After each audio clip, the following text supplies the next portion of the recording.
While VR games are still in their infant stages, it's beyond exciting to live in a time where we get to watch VR grow and evolve in ways we can't even imagine yet.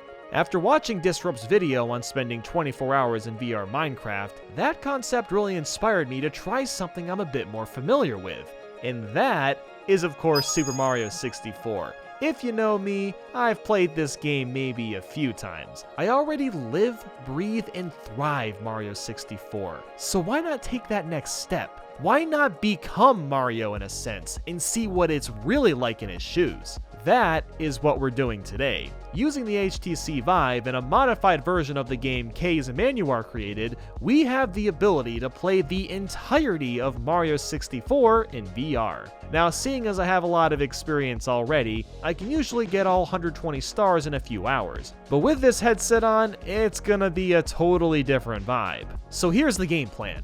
I'm starting at 4:45 p.m. and I stop on the next day at 4:45 p.m. I've gone ahead and made space to sit in a chair, as well as some room to stand. I've also pushed back my couch as I'll be napping with this headset on, and I've got a little bit of water and snacks, although most of this stuff is off camera. So let's do this. Let's live in Mario 64 for 24 hours.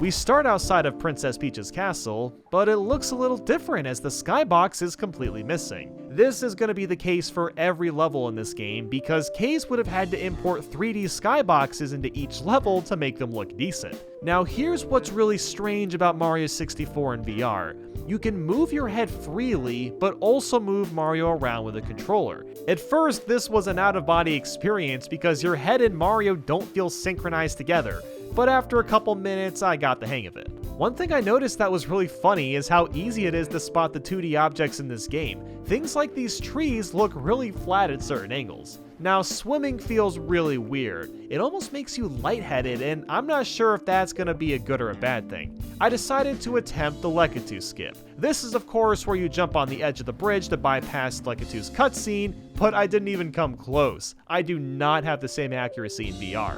I know you can't tell from this footage, but Lekatu looks freaking huge with this headset on. In fact, everything looks life-sized, and that alone is really trippy. And then we first stepped into the castle, and I'm not gonna lie, this was really magical. This room is almost like a second home for me, and for the first time, I actually felt like I was there.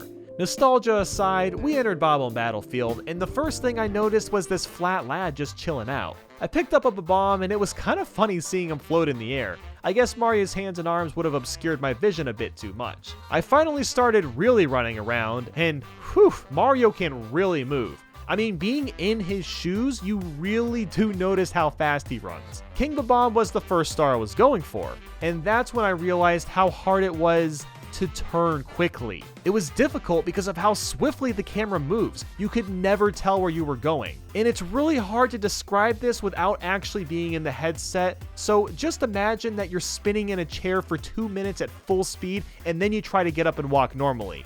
That is the perfect analogy for every time Mario does a sharp turn. So following King Bob-omb's defeat was the first star, and good God, grabbing it is painful to watch. Again, it's hard to tell in the footage, but every 2 frames was a flash of white on top of this camera shaking. And I think I understand what's going on here. It seems like Mario's star animation was never upgraded to 60 frames like the rest of the game, and now it's freaking out. But next up was Koopa's Race, and I decided to try a shortcut that I usually take when playing. At the right speed, you can jump kick up this wall, and I guess by pure reflexes, I managed to do the same thing here. After beating him, I tried riding a Koopa shell, and this was way harder to control than I anticipated. Moving around was very jerky and kind of hard to look at if I'm being honest. I tried the cannon next, and it was impossible to aim with. Normally you can see your target clearly, but here you just kind of float and have to hope for the best. Then I shot for the island, and flying through the air is a combination of fascinating and horrible.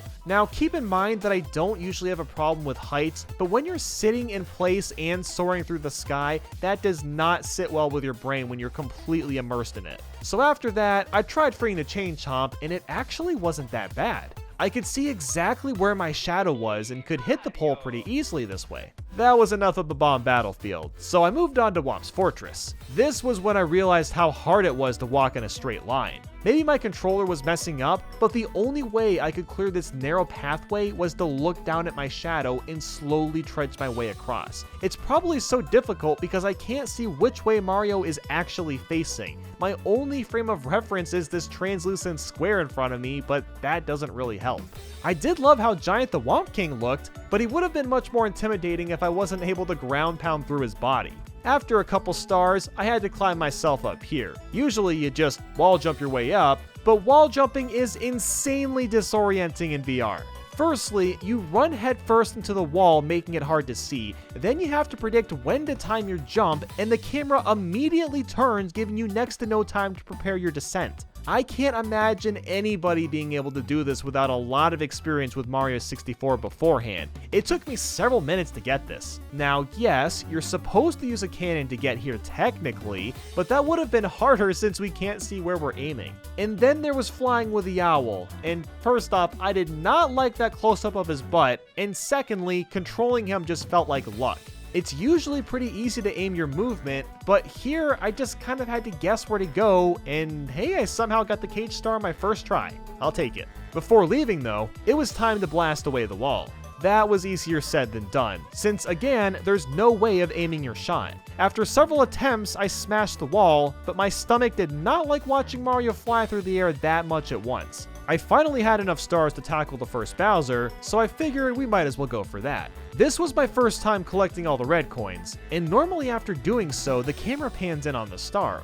But in VR, you just freeze in place and can still move your head, which was honestly kind of nice. What's strange about fighting Bowser is that his text box didn't show up and he just stood there, doing nothing. So this was probably some sort of glitch, and I took advantage of that. As soon as I started to swing his tail, I immediately hated it. Look how fast this spinning is. But thankfully, there is an easy method to defeating Bowser. By spamming the punch button, I can throw him a tiny bit at a time without having to move the camera. While this takes forever, this saves myself from throwing up, so it was worth it. Next, I tried flying for the first time, and it wasn't as bad as I thought it would be. Aiming for the red coins wasn't horrible. As long as I kept my focus in the middle of the screen, then I was set. Jolly Roger Bay was when things started to go downhill. Most of the stars weren't that challenging, but something about being in the water for long periods was beginning to make me feel nauseous. It's so hard to describe this feeling without experiencing this yourself. When you ascend and descend in real-life water, your body feels the force of that happening and reacts to it. But here, Mario 64 is essentially playing a trick on my mind since it seemed like I was there, but I wasn't physically moving. And the fact that a game from the 1990s can convey something like this at all is really fascinating. After attempting to shoot the cannon and miss the pole like 10 times in a row, I was really feeling crappy and needed a break.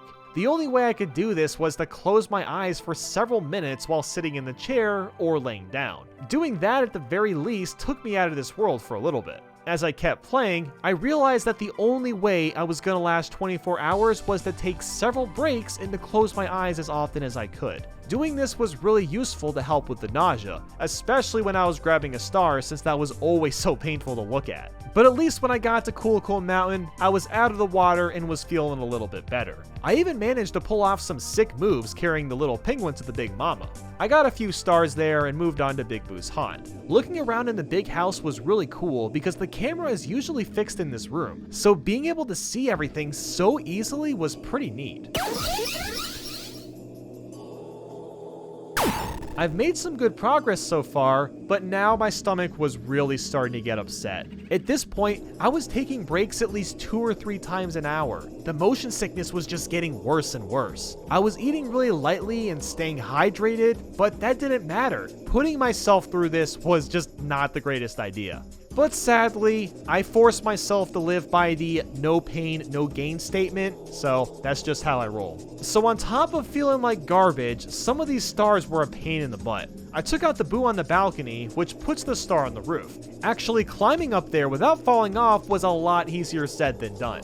Moving on to the basement, catching nips was way tougher than I expected. The lack of seeing Mario makes grabbing things really tricky. I basically had to imagine what Mario looks like at all given times so I could perceive when to time my dives at nips. Lethal Lava Land was the next challenge, and the black sky really makes this place a lot creepier. Bullies are much harder to push back because, again, I have to visualize how Mario looks seeing as he can only jump, punch, or ground pound these bastards. Climbing poles also sucked because the camera turns so quickly, and you couldn't even aim properly unless you lifted Mario to the very top. I almost fell here too, but somehow grabbed the ledge instead.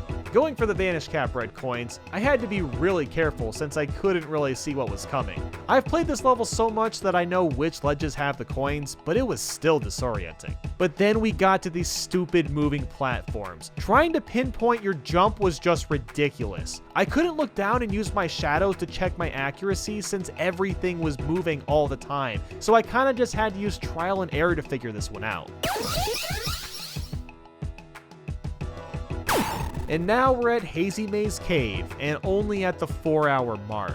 Something really weird about being in Mario 64 for so long is losing your sense of time. I was feeling exhausted, but wide awake all at once, and I can't really describe why that was the case. Maybe it's because our bodies naturally get sleepy when it's darker, and wake up when it's lighter. This headset basically eliminated any sense of that, so I guess that could be the reason. After getting some stars in Hazy Maze Cave, next was Shifting Sandland. Running up these pillars looked really goofy from Mario's perspective, but honestly I don't have much to add. I was pretty used to moving around in VR by now, but I still had to be really patient. I couldn't move around too fast because I would feel either really crappy or die from something. But after a bit of time, I was starting to get the groove of things and my stomach was feeling better.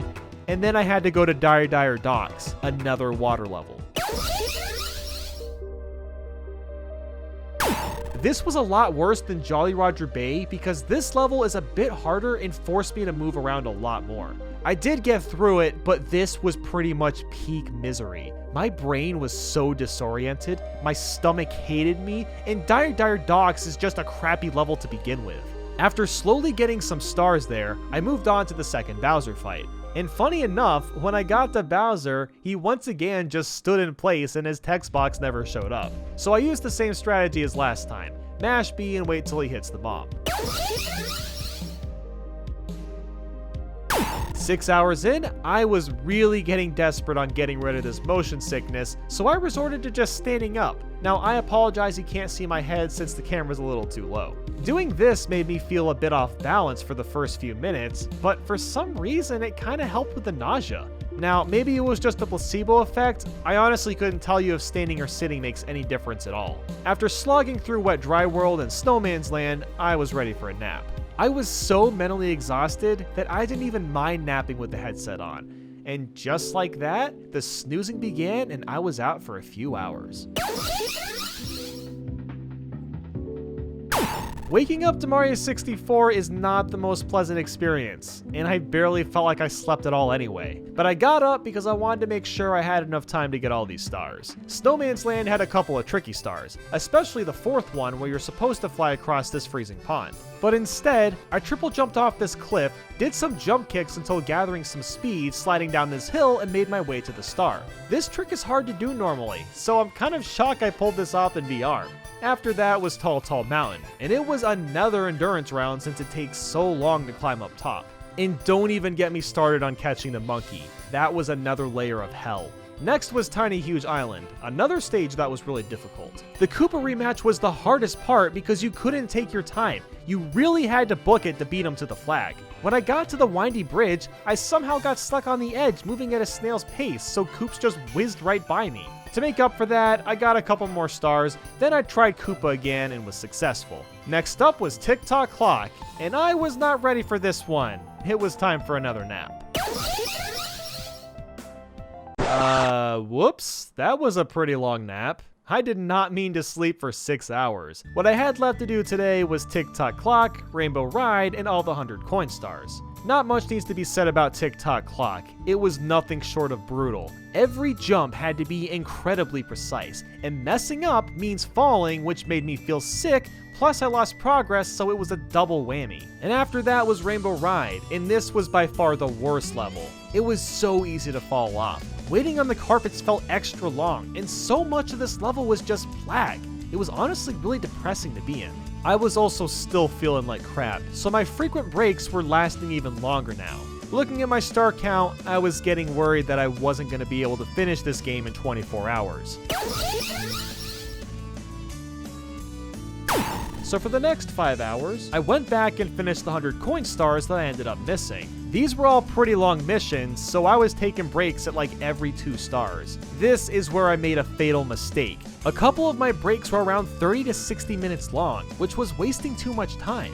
While I wasn't feeling as sick since I was playing a lot less, I didn't realize how fast the time was ticking. I eventually got around 100 stars, only to realize I had 2 hours left on the clock. I needed to pick up my pace, and I needed to do it now.